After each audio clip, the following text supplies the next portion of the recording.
Hello and welcome. I'm Leigh-Ann Gerrans and you're watching W News Extra, broadcasting live from the Al Arabiya studios. These are our top stories.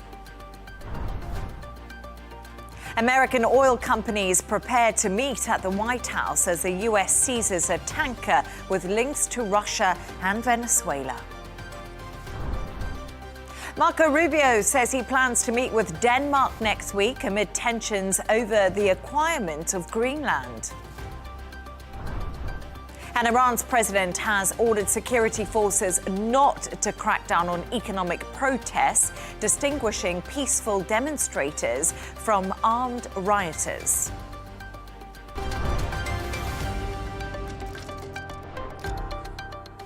Now, the US says it seized an oil tanker with links to Venezuela and Russia in the North Atlantic. A second tanker has also been seized in the Caribbean. Earlier, White House Press Secretary Karoline Leavitt says US oil execs would meet in Washington on Friday. Here's more of what she had to say. This was a deal made by the president and his team with the Venezuelan interim authorities. And Secretary Wright and the Department of Energy are working with the interim authorities and also with the private oil industry to execute on this historic energy deal. All proceeds from the sale of Venezuelan crude oil and products will first settle in U.S.-controlled accounts at globally recognized banks. Our energy secretary, who's heading up this big project, is in Florida today, meeting with some of these oil executives. And as we confirmed earlier, they will also be at the White House later this week. Well, the meeting is on Friday, and it's just a meeting to discuss, obviously, the immense opportunity that is before these oil companies right now. To discuss this and all of today's stories, I'm joined by Al Arabiya presenter Catalina Marchant de Abreu, who is with me right here in the studio, and Al Arabiya editor Wissam Keyrouz, who's speaking to us all the way from Riyadh. Both great to have you both on the show with me.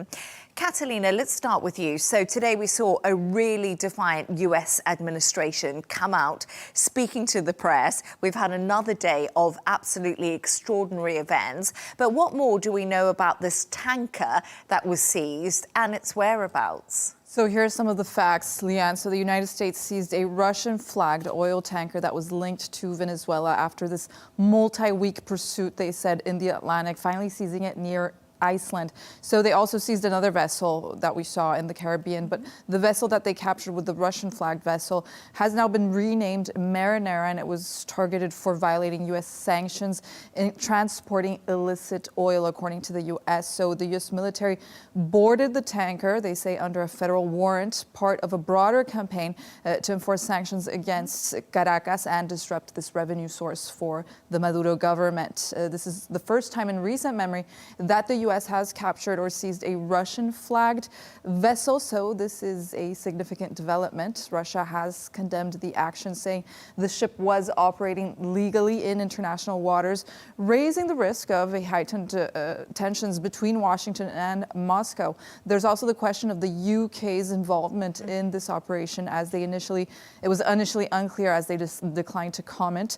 But in the latest news, the UK military did confirm that it supported this U.S. operation to seize this tanker in the Atlantic. Yes, big developments happening today.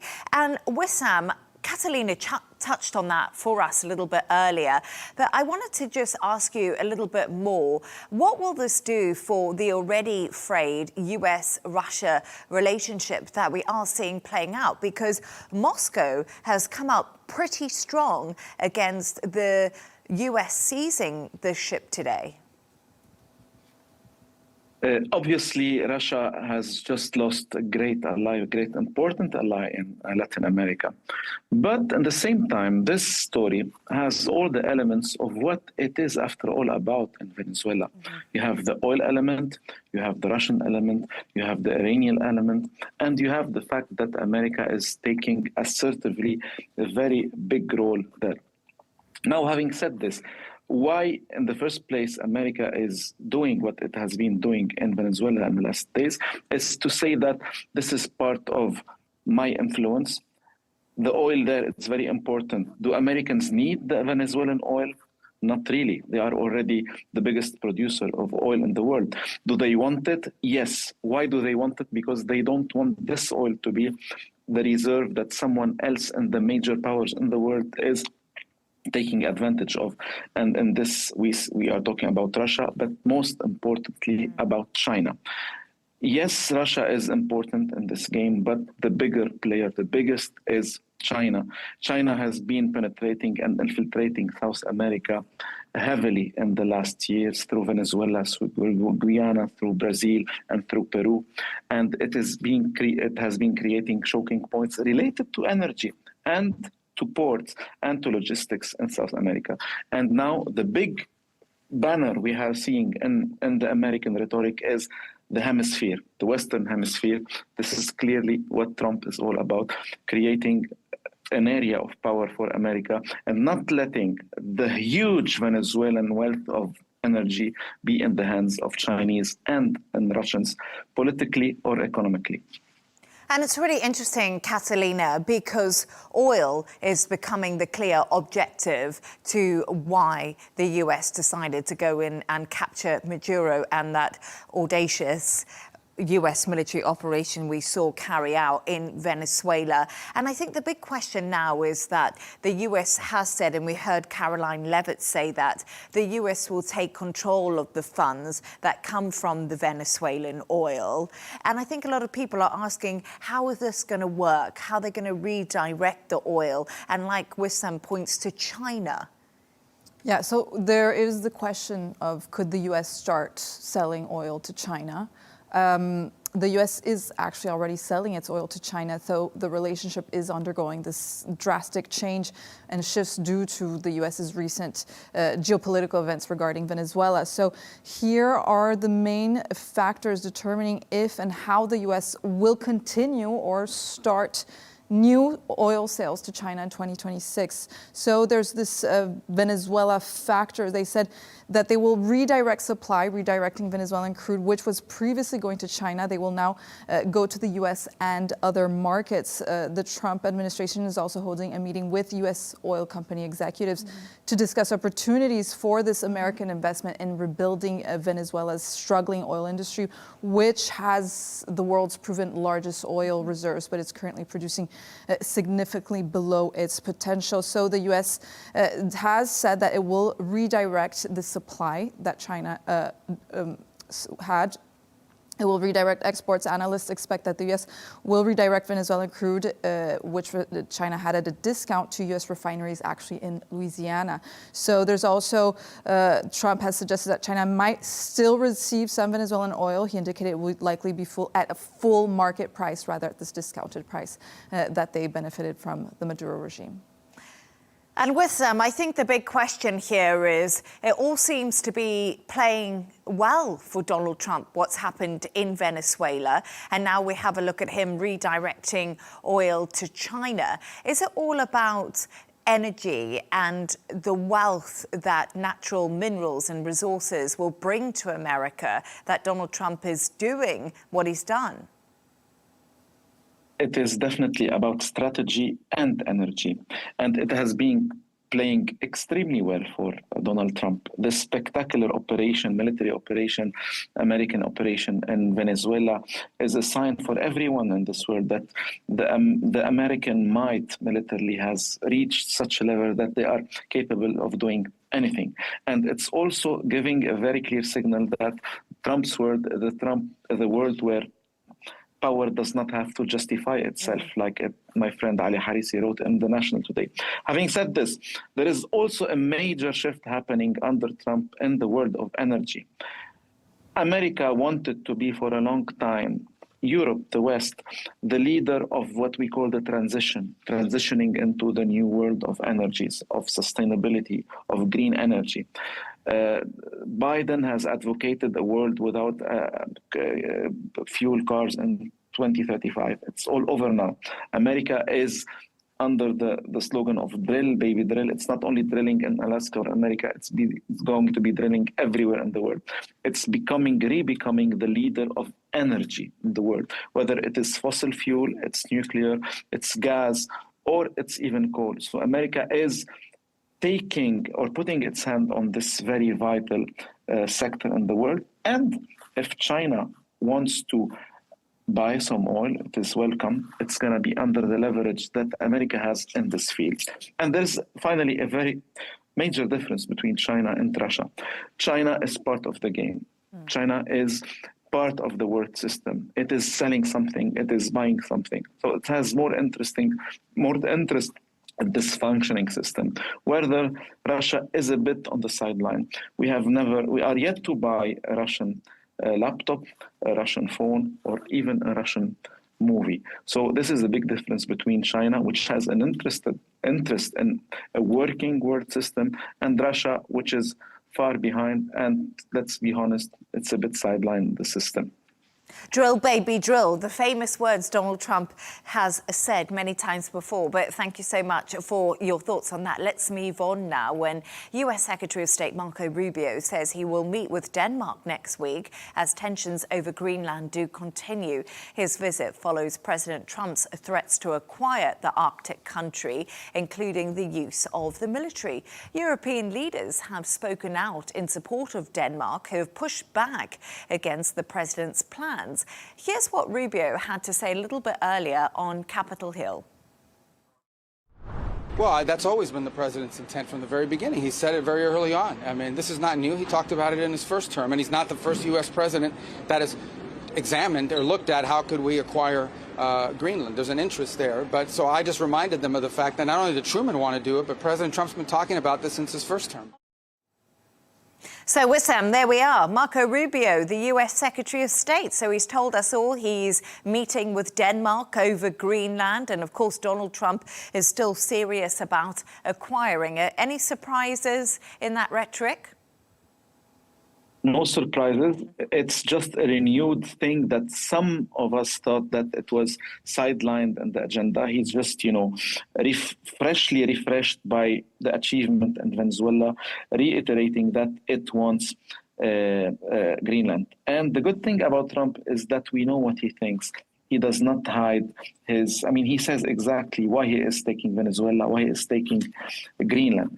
And I have a little bit of an unpopular opinion here. I think acquiring or, having Greenland won't be extremely difficult task for America, because let's not forget Greenland is a semi-autonomous, a huge land, of course, but with 50,000 nationals or people living there only, and it only takes the Americans to convince half of them plus one to be part of America. Having said this, we have said here before that we are in a world where the old world has vanished and the new world is yet to come. And obviously in this era of waiting, every great power in the world is drawing the lines of their interest and of their influence. And this is clearly where it comes. The Americans come and say, Greenland is very important.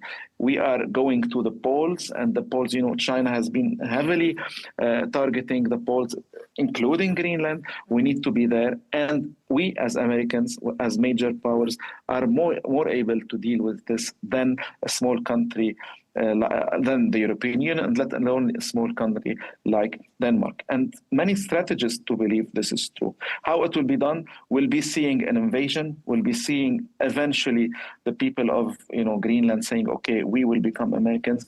It's yet to be seen, but obviously the assertiveness of Trump on this give a clear signal that America is very serious about it. And that eventually the Europeans will have to deal with this, not as a fantasy, but as a political reality in a world where political correctness does not exist anymore.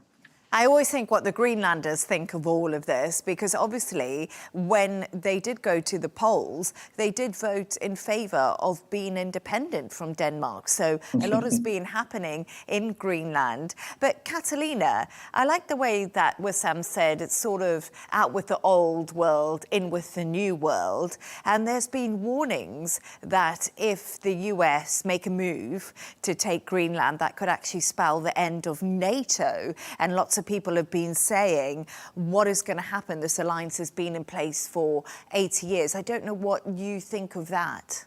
I'll get to that point, but just to add a bit on what the people of Greenland think, there was overwhelmingly, they did want to be independent from Denmark, but I think the polls also said that they overwhelmingly did not want to be part of the US.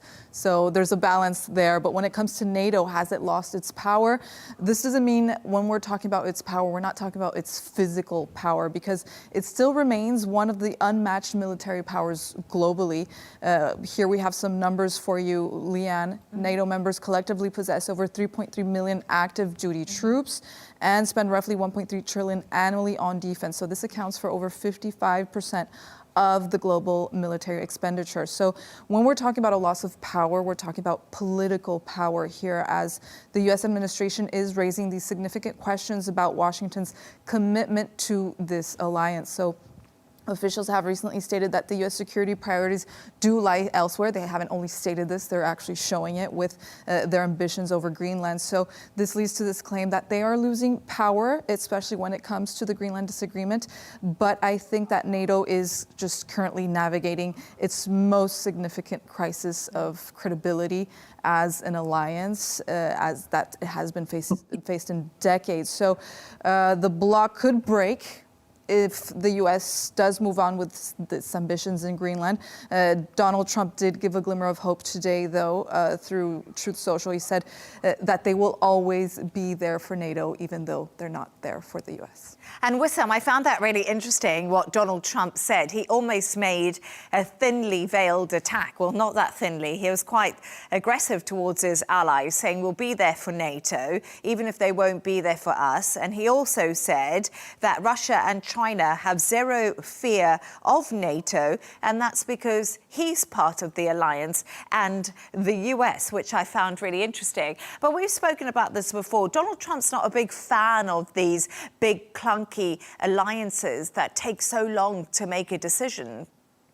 He's not a fan of collegiality, if I may say. He doesn't like collective reasoning and collective decision.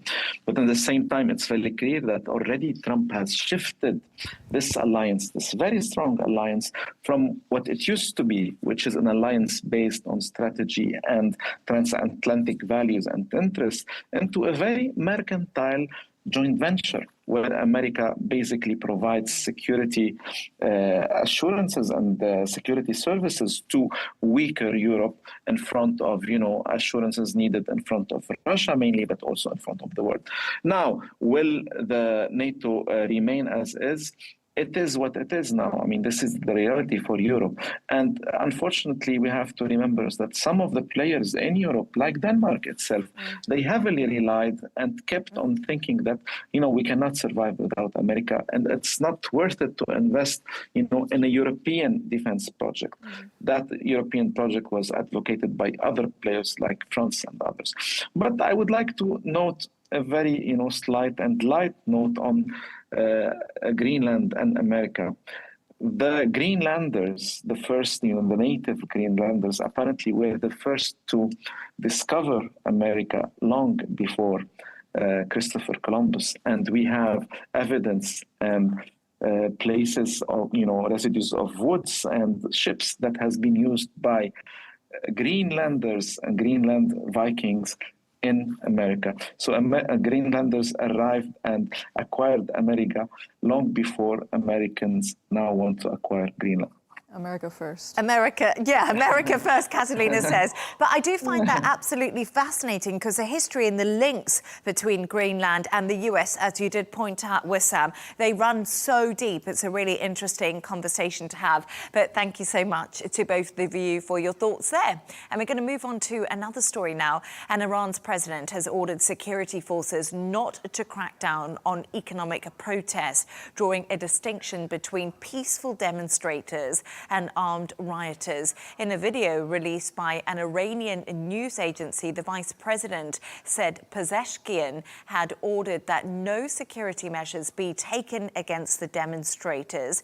Iran's military chief also warned that Iran will not stand by and allow itself to be threatened by outside powers after the US and Israel backed anti-government protests in the country. Catalina, 11 days these protests have been going on in Iran. It's been a really long time, and we have seen the US take action against Iran previously, obviously not that long ago. Are we likely to see this happen again, possibly alongside Israel? Well, previously and recently, so why wouldn't they do it again? I think it's highly likely that U.S. and Israel will take a coordinated action against Iran this year, as both nations have actually already conducted direct military strikes against Iran nuclear facilities this past year. So even more with the current conditions and the intensifying demonstrations, domestic protests that are going on in Iran, as we also see a hardened U.S. military stance, not only with Iran, we've seen with Venezuela, and now they're threatening Mexico, Colombia, Cuba, as Trump threatens other foreign nations with foreign interventions. So yes, there is an increased possibility of this renewed intervention. Yeah. And you know, that's something what the world is waiting to see happens. But Wissam, like I mentioned earlier, we have seen demonstrations like this in the past in Iran back in 2022 and 2023. I wonder why it's different this time and what could possibly end the unrest, because it appears to me, just reading between the lines, that the regime in Tehran is hesitant about using such strong military force. Let's start by stating the obvious. Iran is now weaker than ever. It has lost most of the proxies they have in the region. It is not faring any better economically. And there is a sense within the population, even within those who were for the regime, that after all these fights that we have made, all those billions we have poured into these regional ventures, have vanished. We have been hit heavily by the Israelis and the Americans, and we are not faring any better. Having said this, the demonstrations are there, but we are yet to see the same intensity that we have seen in 2022, 2023, let alone 2009. There has been a scholarly opinion that the regime change in Iran is only possible through a change in the regime itself and not a regime change. Now the regime is very weak. And now we are hearing every day, there are rumors every day that, a strike is imminent, whether it's from Israel or from America.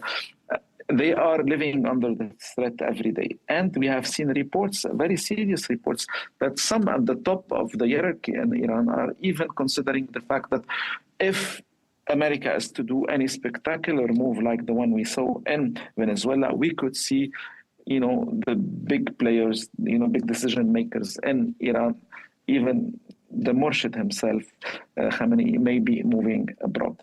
But we have to note that every time there is a threat of a military action in Iran, the popular support and the popular unrest goes weaker because the national sentiment in Iran is very strong.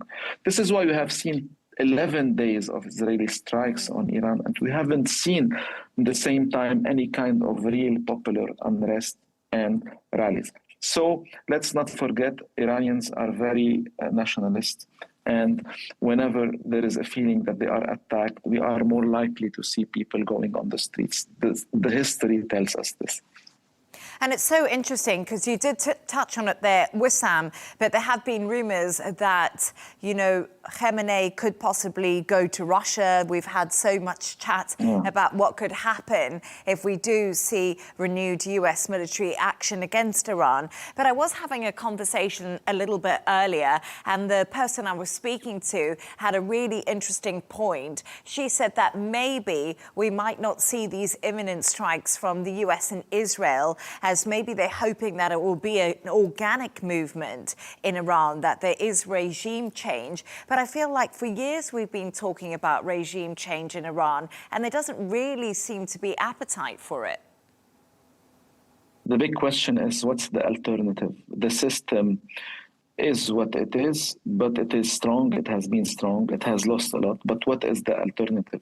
The scholarly opinion was the alternative should be from within, okay? But now we see the Shah of Iran, or the son of the Shah of Iran, having more visibility. I have heard from people very, into the Iranian, question. The problem of the Pahlavi family is that they represent very much for a lot of people a very Persian Iran. Whether the actual Iran is much more diverse, it has large minorities of Kurds and Azeris and Arabs and all those, they find themselves somehow more represented in a regime that has the Islamic banner more than a Shah regime, which is very nationalistic and Persian. Thank you so much for your thoughts there. And we're going to move on to another story now. And we've embraced AI, chatbots and driverless cars. And now human-like robots are apparently on the way. That's according to the Nvidia CEO, Jensen Huang, who thinks they will be unveiled as soon as this year. Speaking at the world's biggest tech conference in Nevada, Huang told journalists, "We're going to see some pretty amazing things." Well, there we are. So, Wissam, what do you make of this? And I just wonder, are you willing to embrace the age of a human-like robot? I'm not only willing, I'm just having to submit to what's happening. Human beings have never been able to stand in front of any technological disruption. Call it from the rise of, the electricity to TV to anything. Every time we have a disruption, some people will think that we can resist, and the answer is very clear: we cannot resist.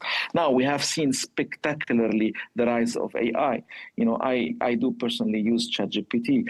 A lot of us are talking to AI every day. And at the same time, we have seen the spectacular rise of robotics, how robots are moving. And it's obvious that we have to imagine a very near future where these two lines combine, which is the line of robotics and AI. So we will be talking and working with robots who can talk to us, robots who can interact with us. And some of us are right now writing questions and having answers on ChatGPT or other chatbots, and they have to pinch themselves every 5 minutes to remember this is not a real human intelligence, it's an artificial intelligence. Imagine this with a robot. Now, it's going to be big, and it's not very far because, AI is here, robotics is impressive, and it's coming very soon. I find it quite sad because the human interaction, I was just thinking about you and I sitting here, Catalina, and we're interacting with each other. Imagine one of us as a robot. We lose that warmth and that human feeling, don't we? So what does this all mean for the rest of the world? Will you and me be able to work alongside robots? Or do you think the human will just sort of sit at home and do nothing? I think this all depends on preference, Leigh-Ann. We did see the case recently of a Japanese woman who married her AI chatbot. But I always thought how disappointed her parents must have been that she didn't even marry a real person. How disappointed she is in humanity. Yeah. But I did check data for 2026, and I think that for now, data indicates that AI and robots are actually will be transforming work rather than outright replacing humanity. So while perhaps there are certain roles that are and have been fully replaced by AI or robots, for instance, in data or accounting perhaps, this shift is primarily focused towards a human-robot partnership where machines will handle, for example, repetitive tasks. We did see, for instance, this butler robot that they launched for, I think it was $20,000 or something. This was launched last year for household chores. The company did say that this robot, this is an example, could eventually replace a housekeeper, but these technologies are still keeping up and they're still being fine-tuned. Since this robot, for example, did prove to be slow when faced with tasks, normal tasks like laundry, watering plants. So they still haven't completely caught up to humans. So studies do reveal that we're still irreplaceable for now as these technologies are being fine-tuned. But for the 2026 reality, this is what's going to be launched is what's called cobots. So collaborative robots designed to work alongside humans in these shared workspaces. I find that pretty fascinating. Catalina is very optimistic. I'm not as optimistic. I think we are becoming replaceable, unfortunately, in a lot of things we do. And we have to do something about it.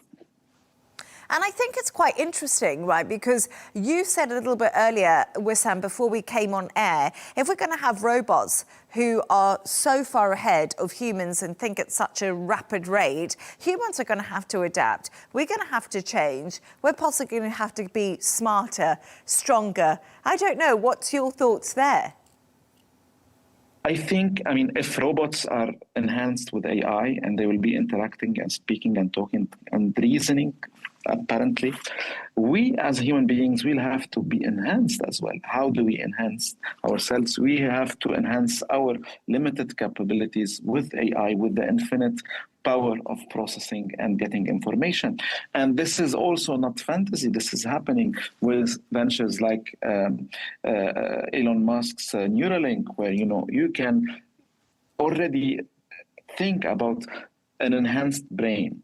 And enhanced brain will make us, or at least some of us, enhanced people, because only an enhanced AI-enabled human being, and here we are talking a bit of sci-fi, can be still, the master of the game in front of very capable and AI-enhanced robots. And now, if we want to go a little bit further with the, imagining the world of tomorrow, imagine a world where people are split in half. Some are enhanced and some are not enhanced.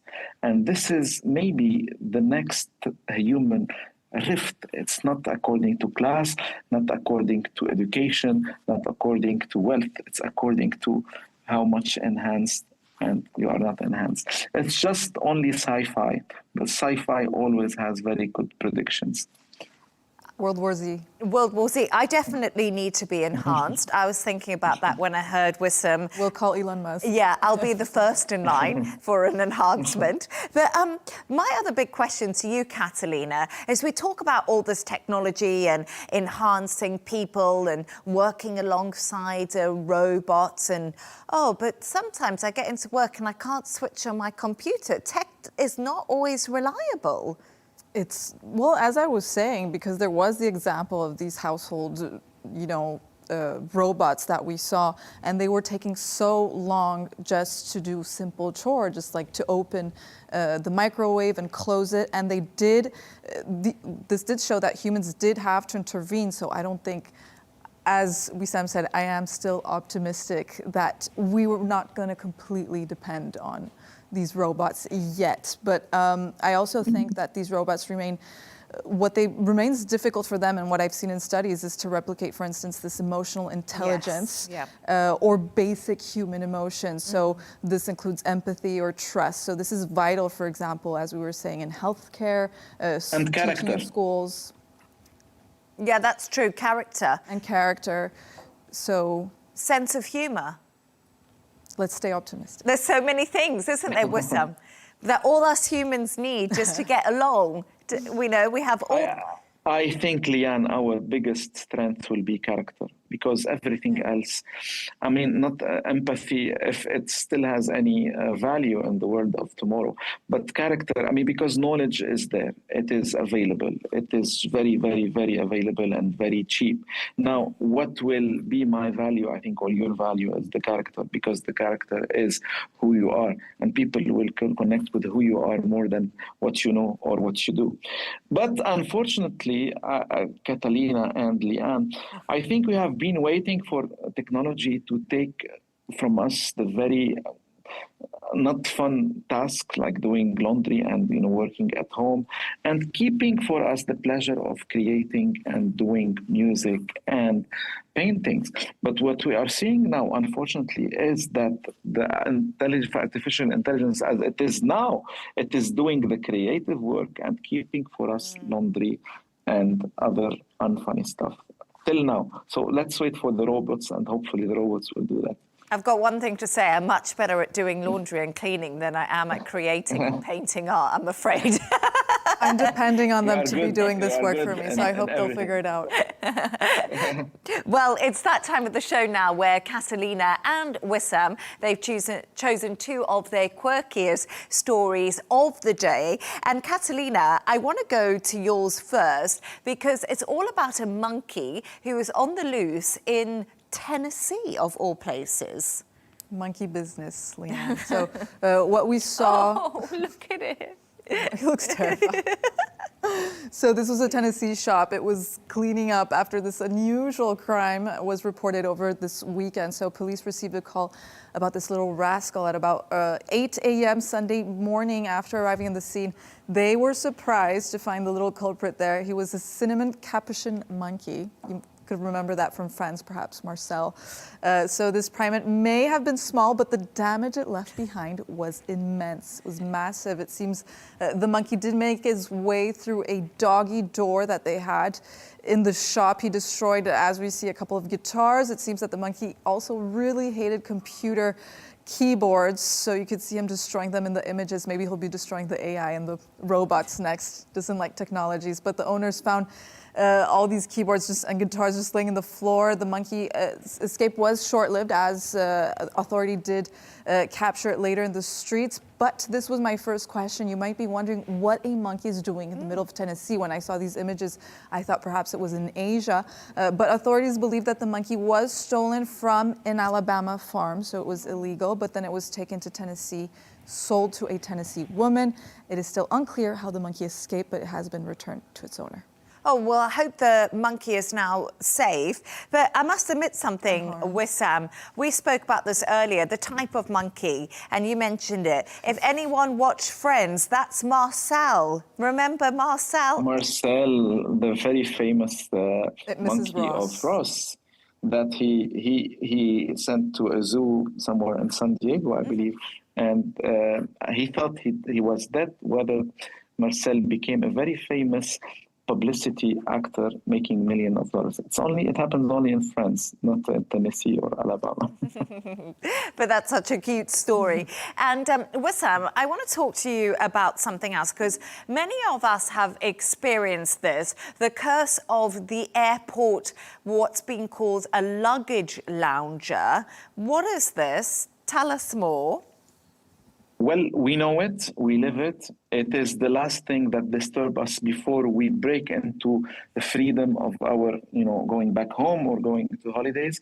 It's the last 3 minutes in the airport that are annoying to everyone. It is people standing around the belt, not leaving an inch for you to stand up or to pick up your bag. It's people just waiting on the belt, not having their luggage ready, just blocking the way, not letting you do what you should do to break free into your holidays. And we have a name for this phenomenon that has been haunting us for all our life. And now we call it, thanks to the Daily Mail, we call it the luggage lounger or the airport loungers. It's the people who are standing on the belt and giving you a hard time and adding to the anxiety that is already heightened in that moment. Let's not forget, when you are waiting for your luggage before you leave, when you arrive, you are just anxious it didn't make it, didn't arrive. You are anxious someone else will take your luggage, or you are anxious you will be taking someone else's luggage. And it all happens with this chaotic scene that now we have a name for. You call it the luggage lounger. And that's, as many of us are luggage loungers. I'm a luggage lounger. I'm a proud luggage lounger. As soon as I come off, I have a strategy. I go straight to that belt. I stand almost where the luggage comes through the belt, and I will not move. I'm there until my luggage comes off. And I get more and more irritated, Catalina, as time goes on. And the fact that I've even taken someone else's suitcase, realised it's not mine, and put it back on the belt. We have a self-diagnosis now. Yeah, we have self-diagnosis from the Daily Mail. I'm proud about it. But you're the same as me. I'm the same, and I honestly never thought there was anything wrong with it. No, I didn't either. I didn't know people were so annoyed by me, but... I still can't believe that they've actually coined a phrase and it irritates people. I mean... But now that we have a diagnostic, we can relate to it. It's like every other diagnostic we hear about. Are we ADHD? Are we that? I mean, now we are also luggage loungers.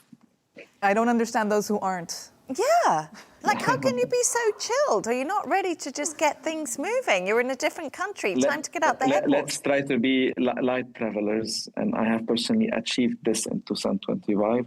I have everything I need in the 2-3 cities where, I move around. So there's a huge joy in traveling with only your passport and, of course, your credit card.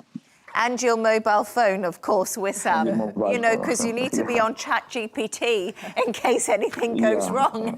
A reliable friend. Yeah, your reliable Absolutely. friend. Yes, Catalina says. Absolutely. But thank you so much to our guest today, Al Arabiya presenter Catalina Marchant de Abreu, who, of course, was right here in the studio with me, and Al Arabiya editor Wissam Keyrouz, who loves ChatGPT, and he was speaking to us all the way from Riyadh. And that's all from us on W News Extra. Don't forget to subscribe to our YouTube channel. Of course, follow us on X. GNT will be coming up next. Goodbye, and thank you for watching.